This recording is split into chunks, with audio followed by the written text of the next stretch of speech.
Kumbinsido ang hepe ng AFP na target talagang salpukin ang barko ng Philippine Coast Guard sa banggaan ng dalawang barko ng China sa Bajo de Masinloc. Nakatutok si Chino Gaston.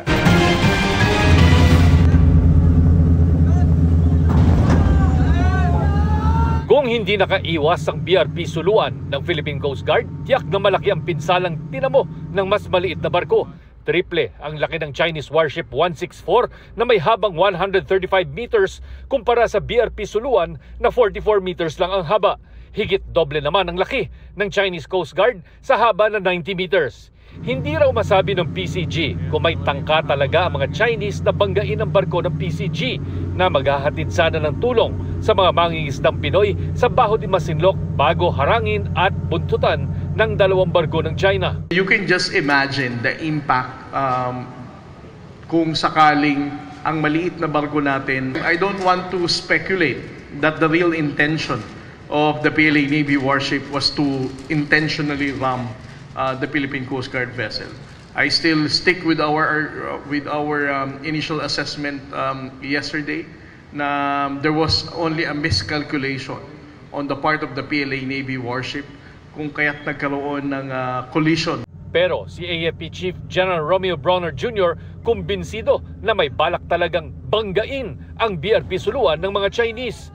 Ang assessment natin doon ay yung PLA Navy ship ay talagang ang pakay niya, ang objective niya ay i-ram yung ating Philippine Coast Guard. Mabuti na lang at mabilis yung ating Coast Guard na iwasan niya yung PLA Navy at yung Chinese Coast Guard.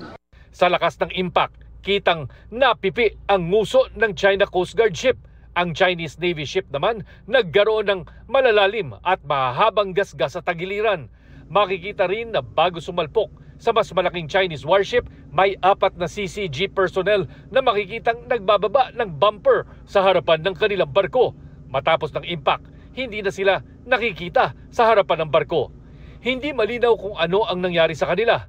Pero sa isang punto ay nag-deploy ang mga Chino ng inflatable boats na tila may hinahanap sa paligid.